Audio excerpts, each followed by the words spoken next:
Okay, so we have a number of participants on, so let's get going. It's almost 6 o'clock. I'm sure everybody's kind of biting at the bit to see our first superintendent candidate. My name is Mark Van. I'm from Northwest Leadership Associates, and we were hired by the school board to do a superintendent search to help them with the search.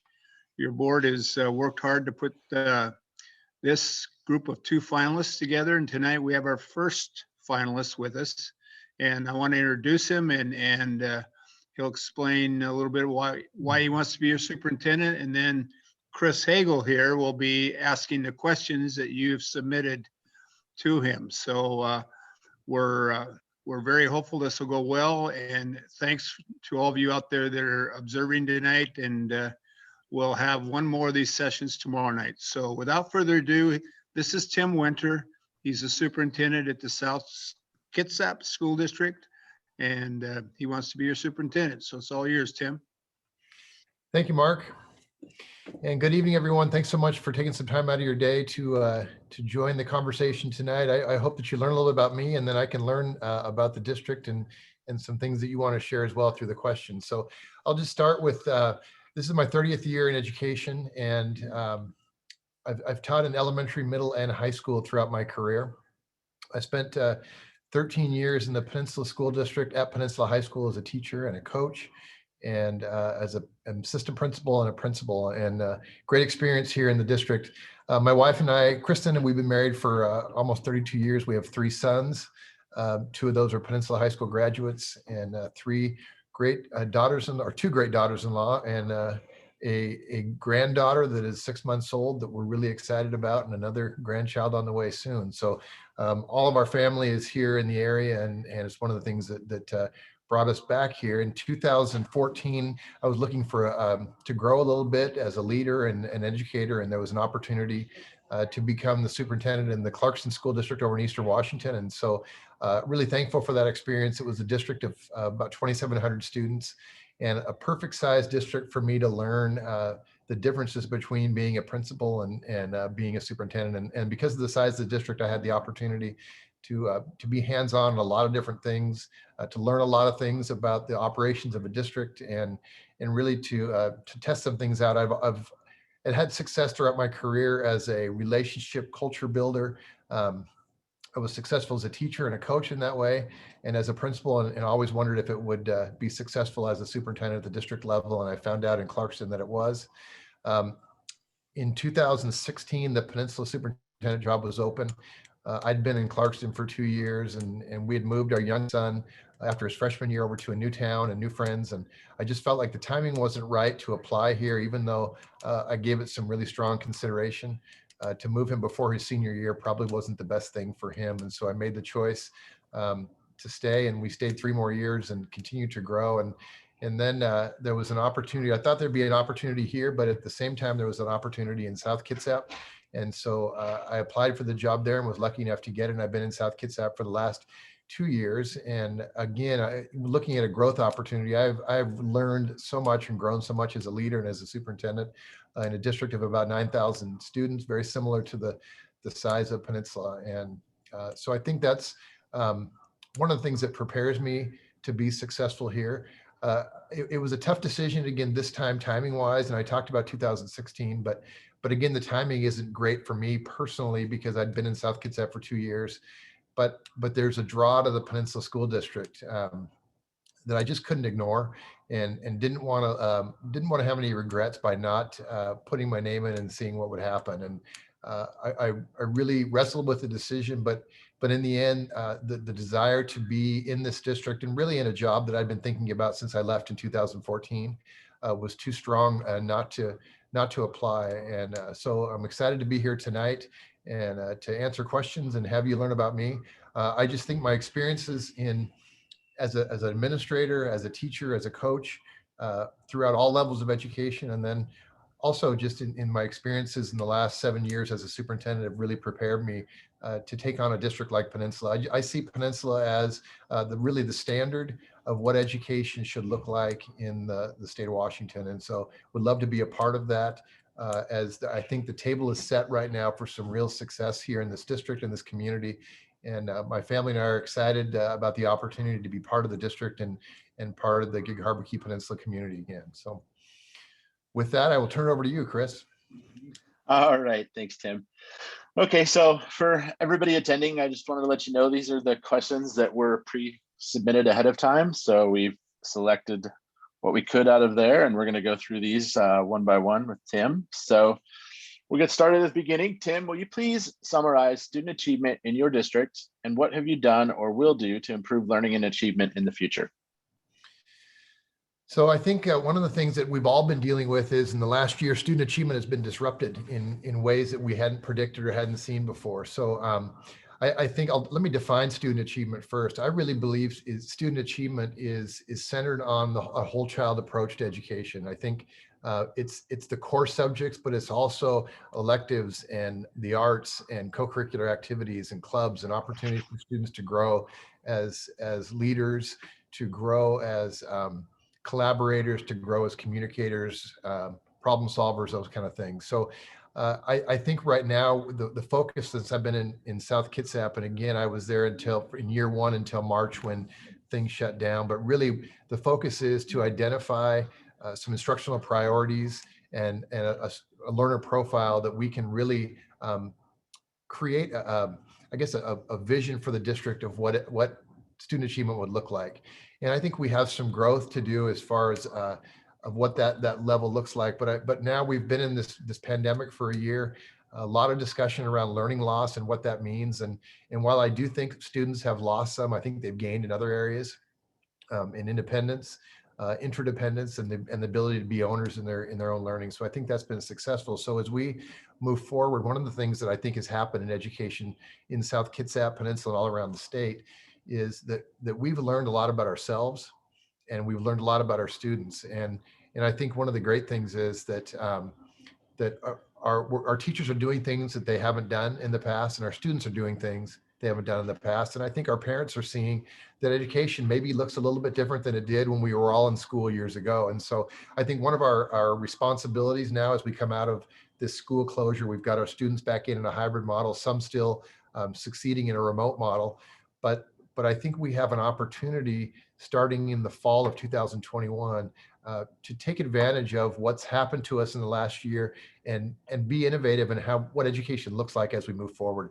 And that may not be something right away that we're able to see in September of 2021, but I think we need to see some visible steps moving forward of what that change might look like as we approach education for the future. Great. Tim, what is your plan to promote and grow the diversity, equity, inclusion culture of the district? That is, how will you provide professional development, district and school-wide conversations, and a safe culture for discussions around racism? What else will you do to promote staff growth in this area? And how have you modeled equity in your own life? So I think this equity question, I've talked about this earlier today, is that certainly academics is a key. The social emotional piece is another key, and equity is the third one. I think are really at the forefront of what we're doing work-wise. I think one of the things that is really important as we deal with equity and what that really means is we have to look within ourselves and have a conversation with ourselves to what equity means to us before we can look outside of us and see what that means. So I think when we talk about equity, it's how we treat people. That's the bottom line. And we need to, it starts with all of us, how we treat people. But as we go further than that, and the question addresses professional development and some focus from a district level, as we build a strategic plan and a vision for the Peninsula School District, I really believe that equity needs to be at the forefront of that. And with that equity comes training, professional development. It starts with communication. We need to communicate with staff and students and parents. We need to figure out what exactly it means to be a student or a staff member of color in this district. And then we need to have some uncomfortable conversations. And I think that's the biggest thing is when we talk about equity and racism, I think that there's uncomfortable conversations need to be had, and we need to get comfortable with the uncomfortable. And one of the things that's happening in South Kitsap right now is that we, as part of our strategic plan, we created an equity committee. We've created an equity policy for our school district, and we are meeting twice a month on equity with a group in the district, and also having a trainer come in and do some work with us so that we can establish really what does equity mean in South Kitsap, not only in the district, but also in the greater community. And I would hope to do the same thing here, that it really would be at the forefront of the work that we're doing as it connects to and supports the social emotional learning and the academic success of our students. Thanks. Tim, many of us have students who are not university bound, yet the push in secondary learning is for college prep and standardized learning. Overall, in public education, do you support personalized learning or standardized learning? And what would you do to advocate for that with stakeholders?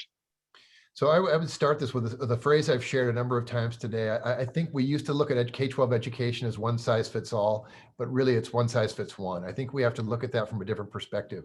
You know, we talk about career and college readiness, but there is a career piece that is really important. And I think sometimes as educators, we think that education is the key, but for some students, graduation from high school and then moving on to the workforce or the military or some other option is really important. So as we look at this reimagining of what education looks like in the Peninsula School District, I think we really need to look at what opportunities we want to provide for our students.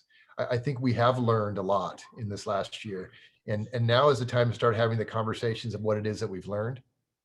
And the other thing I think is really important is alternative education. That phrase has changed. The meaning of that has changed over the course of the last year.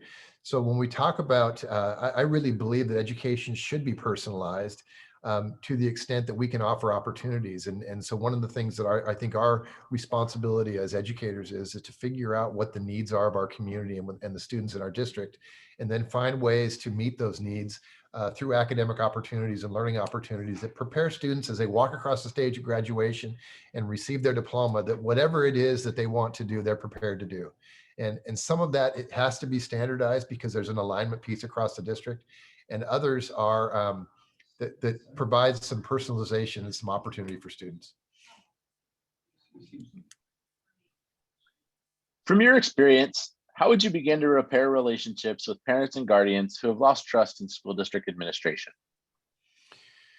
I think and I'm going to talk a lot about relationships. I think that really is the key to our success in anything that we do. And so relationships are about trust, and they're about respect, and they're about valuing the other person. And I think that's the first step. And it sounds simple in some ways, but in reality, it is something that takes intentionality, and it takes a day-to-day effort to communicate. So to build back trust, I think we have to show that the work that we're doing, that that we can be trusted, and that what we say we're going to do, we actually do, and that we communicate more than we think we need to, so that people learn to trust what we're saying, and they learn to trust that we're going to communicate and take care of that. So I think for me, it means getting out in the community. It means not just in organized Rotaries, chambers, those kind of things, but it means being at events and connecting with people wherever they might be.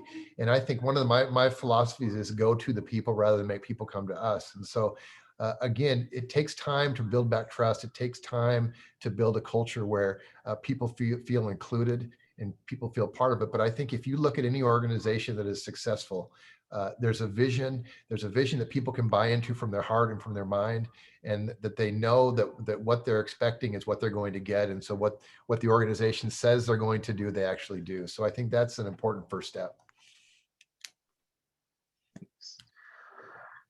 In your opinion, how much of a problem does bullying play in our schools today?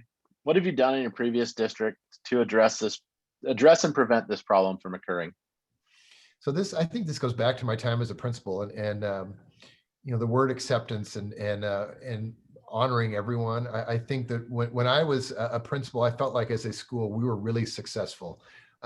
Certainly there were moments, but I think from a general sense, it was a very accepting, inclusive place. I've tried to carry that work in as a superintendent in the 2 districts where I've served. I think it is an issue. It's an issue on both sides, I would say. I think part of the issue is that we need to make sure that people feel like they're part of something bigger than just themselves, that they're part of a system, that they feel like they're valued and that they matter. Because I think when people don't feel that way, then there's a tendency for people to their actions start to display that feelings that they don't belong or they're not connected. And so I think it's really important that we work to connect all students with something other than just the world that they live in. And I think we also know that our students come to us with a variety of different experiences and a variety of different backgrounds. And we've talked about ACEs and trauma-informed practices. And I think that's another piece of it, is that understanding the students as they come to us and really trying to listen and learn who they are and what their experiences are, again, makes a connection with people so that hopefully we can eliminate, if not all, the majority of that kind of behavior from student to student. I also think we need to create an environment, and I've found this, when I was in Clarkston, we had a campaign called We All Belong Here. And it came out of the University of Minnesota when they were really having some issues with harassment, intimidation. And it was something that we worked really hard on, just respect and valuing other people. But that phrase, "we all belong here," we had posters, we had a campaign, we had professional development that would support that. And again, I don't know that we eliminated it, but I think we made some dents in the problem. What experience do you have in dealing with conflicting, adverse perspectives between large stakeholders, principals, administration, teachers, parents, support staff, and et cetera? Well, again, I'll draw from previous or recent experience with the pandemic. I think in the last year, all of us have been forced to make decisions that in some cases, it's a 50-50 proposition. Either you've got 50% in favor or 50% not. And I think the important thing when those things occur is that there's a lot of communication and a lot of explanation as to the why of the decision. And I've said this a couple of times today too. When we make a decision, for example, we make a decision not to return to school or to return to school, it's really got to be founded in some solid backing and collaboration and input from people that have the information that we need. So it's much easier to defend a decision that you can stand in solid ground, knowing that you've done the work to make the decision versus something that you're not 100% sure of. And so I think in my experience, when I have been in a situation where there's some dispute or disagreement, I think it's important to have conversations, to listen as to why, but also take the opportunity to explain maybe why the decision was made. It may not change the person's feeling, but hopefully what they do is they understand. And I've been successful in every aspect of my career, having opportunities to communicate and listen and at least get people to understand the other side of the issue. Tim, what is your vision for student learning in the arts in the elementary and secondary schools? I'm a big proponent of the arts. In my high school experience, I was an athlete, but I was also in the choir and in a little singing ensemble group. So I have my own experience that I really value. There's all sorts of research out there that talks about how important the arts are to academic success. And for some students, that's the thing that gets them up in the morning and has them come to school. So again, when we talk about the whole child and an education that really honors the needs and of our students, I think the arts plays a big role in that. So when we talk about the K-12 continuum of the arts, I think it's really important that there is as vertical alignment as we move through the system. The sooner we can get students involved in the arts, the better. South Kitsap now has choir, band, and orchestra in just about every school, K through 12. And I just think that what that brings to the district and what it brings to the community is it's hard to measure, because it does bring that connection that I was talking about earlier. It brings it brings an opportunity for students to shine in ways that maybe they wouldn't in a classroom. So again, it's part of what academic excellence looks like to me, is the arts, and a really valuable thing in an overall district program. Address your concerns about depression and suicide among our youth. So I think that's one of the things we talked about, learning loss, but the other thing that this year has created is some mental health issues. And I think one of the things that we're seeing in our world is that we're much more open talking about mental health issues than maybe we were before. So when we talk about multi-tiered system of supports, there's the academic side that will address the learning loss or adjust to the learning gain that we've made. And the other side of that triangle, that pyramid, is the social emotional learning side. And that deals with what I call wellness, but there's a lot of layers to that. I think as we come back in the fall, and when I say, and it starts now because we've got students back now, but we've also got students who are still in remote. But as we reimagine what school looks like, there's got to be that social, emotional, mental health component that coincides and embedded with our academic side. Because I think one of the responsibilities in a whole child education is that we're truly thinking about what happens when these students leave our K-12 system, and are they successful citizens as they move on? And part of that is being mentally and physically well and healthy. And I think that's one of the things that we can offer as a school district.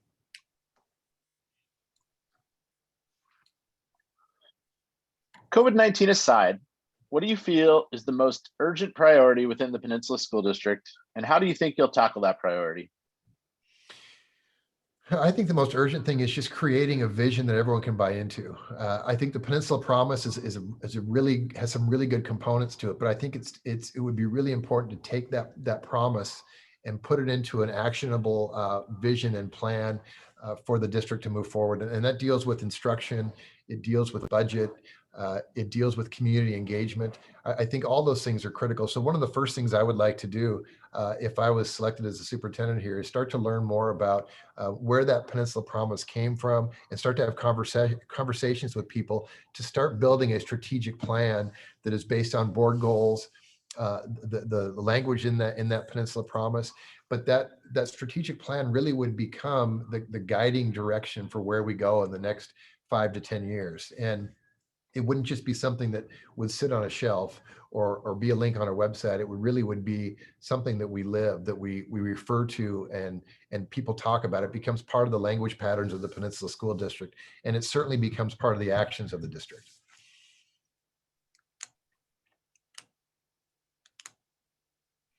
How do you feel the district could better support and increase opportunities for special education students, most specifically those in district level programs, and what would be your 3-year plan to do so? So this is another one of those pandemic things that I think every district has struggled with, is that we've got students with special needs, and those needs are sometimes met only in person or only able to meet in person. So one of the things is we were all told by the state we needed to shut down last spring. That made it really difficult to offer the support services that those students need. As we started to bring students back, we were able to provide those services, but it's been a challenge because it hasn't been what we typically do. And I know in our district, and I actually watched a presentation at a board meeting here a week or so ago. I know that the work is being done, and I know that the effort is there. Sometimes though, and I've seen this in South Kitsap as well, sometimes it's not to the satisfaction. And one of the things about students with special needs, I think that their greatest advocates are their parents. And I think we have to remind ourselves of that they give their students to us on a daily basis to educate and to help develop and grow. And it's a challenge. I think it's a challenge for everybody. So I think as we look at what the strategic plan looks like, certainly there is a special education component to it, and that fits in with the multi-tiered system of supports that deals with the academic and the social emotional. So and I've had some conversations today that I know that work is in progress. I know that is happening in this district. But again, I think as we start to come back in the fall and we create that vision of what this district could be and the belief of what this district could be, that's part of that plan is all students, including students with special needs. Every student needs to be incorporated in the opportunities and the success of this district.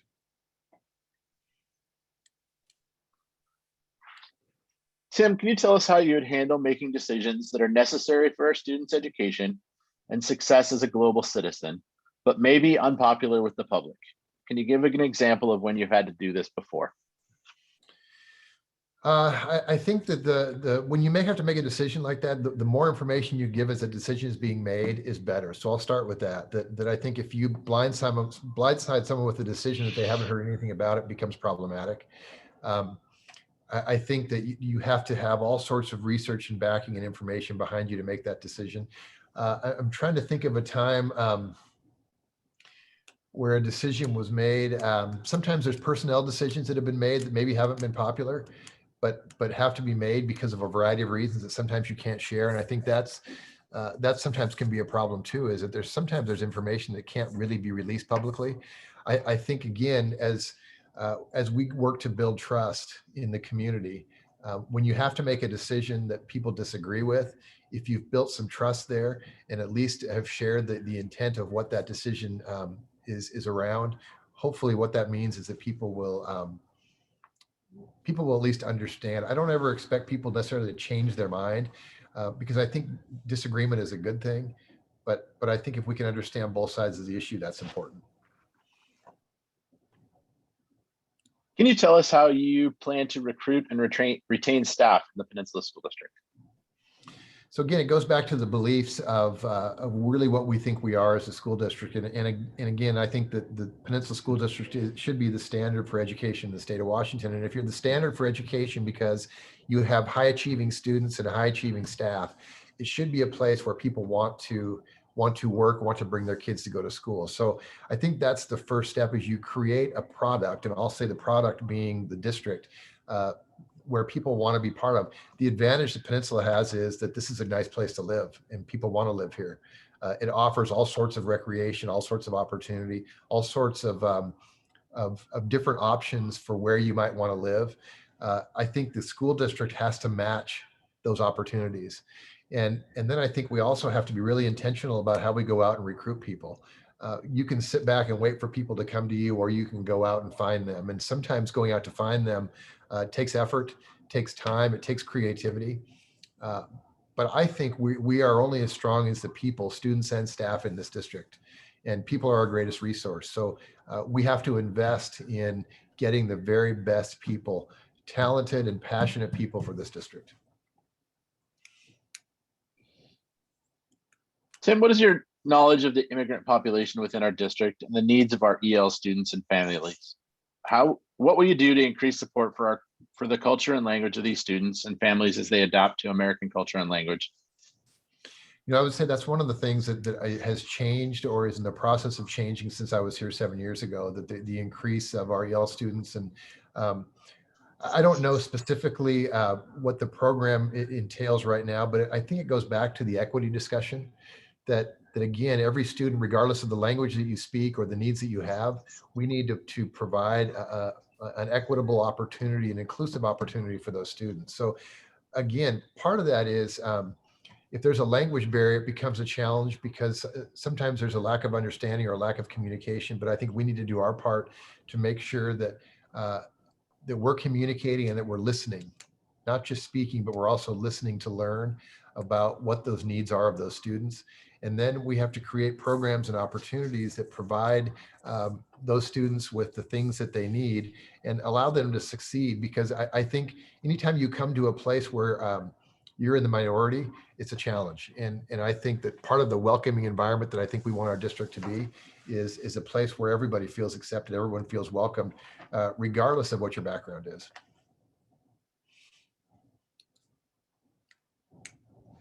Okay. Do you consider PSD implementing a full-time home learning option like some other Washington districts have done?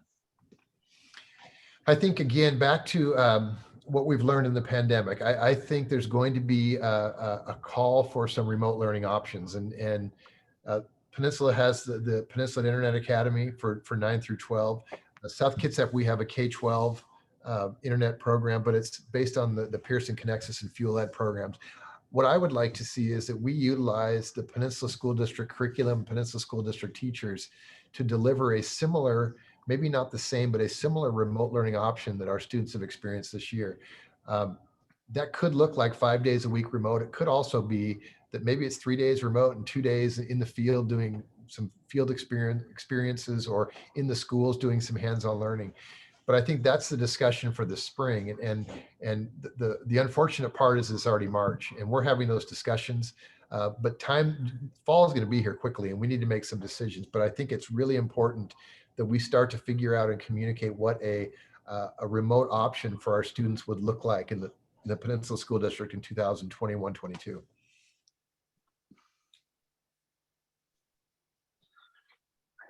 Can you describe what you did in your previous position to support community-based learners, such as those in special education and district-level high school and 18 to 21 programs? So similar to the Peninsula School District, there's programs at the high school level and then the community transition programs. And so in South Kitsap, we have those programs. The same thing when I was in Clarkston, we had those programs. One of the great joys of my time at Peninsula High School as a principal was the interaction I had with our students in the ET&T program, and they were part of the daily fabric of our school, and that was one of the great rewards, I think. So that's carried with me into my role as a superintendent. That those, again, we've got to have programs to meet the needs of those students, and then into that transition program. One of the great things that I learned as I returned to this area is that some of those students that were in that community transition program are now they've graduated out of it, and they're in the community working and being successful. And so again, those rewards that we get by seeing our students be successful post K-12 and beyond is, I think that's part of why we got into this business to begin with.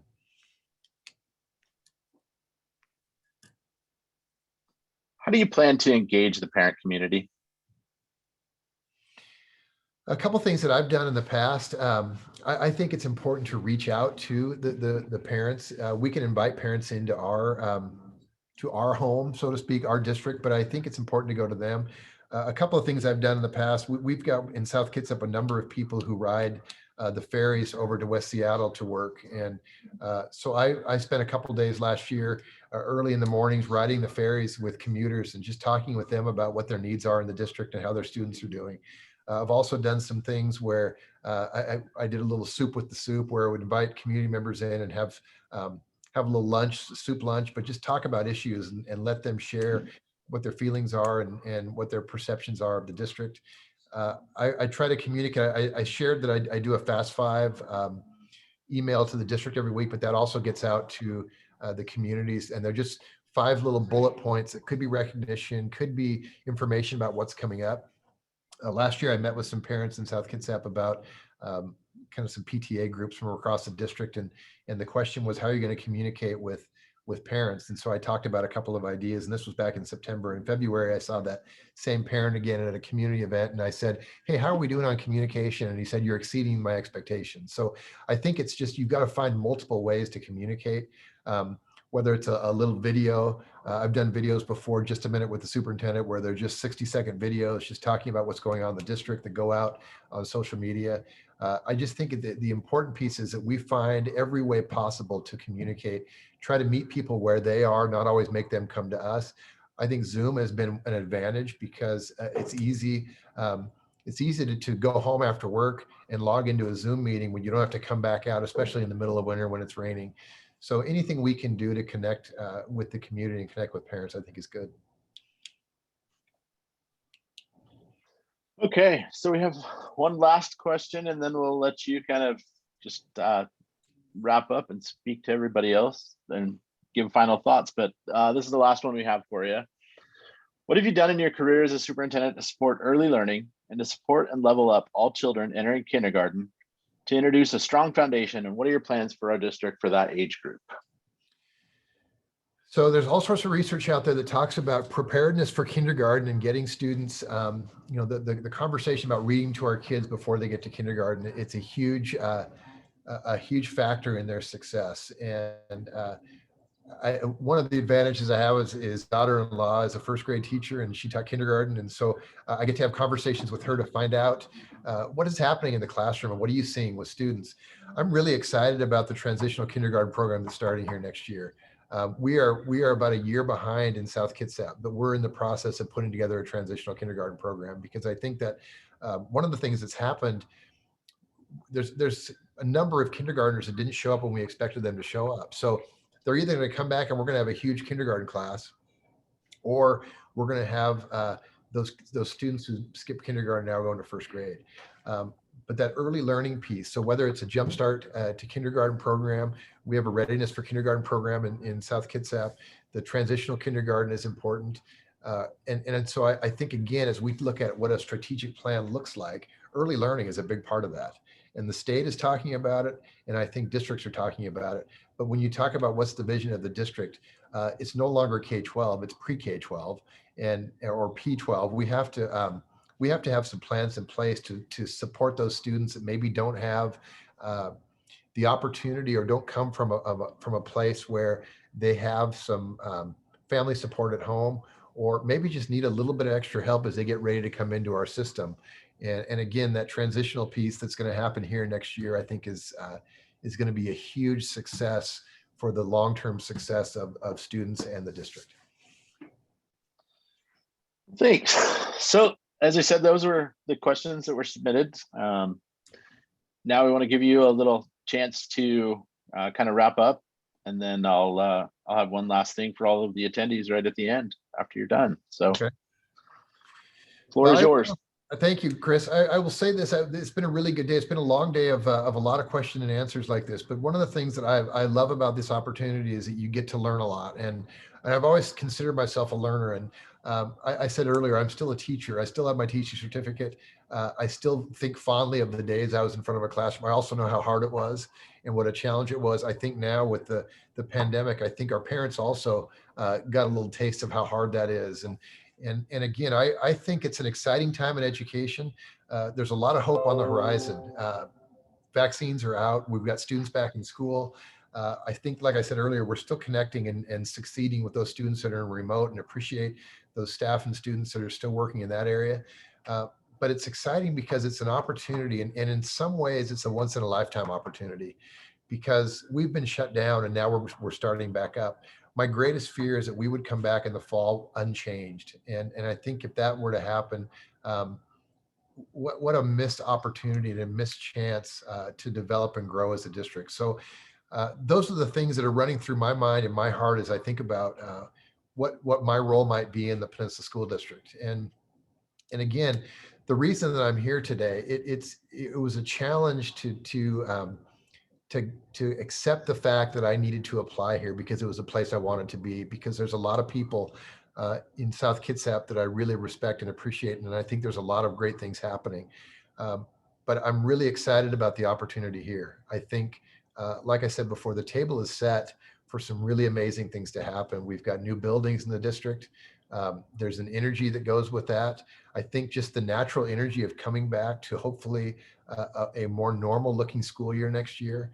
I think that's all coming together to say, what is it that we can do to create a vision and a belief system in our district, and how do we move forward and become that lighthouse or that standard for what education looks like in the state of Washington. There's no reason in my mind why we shouldn't be, why the Peninsula School District should not be that standard of education.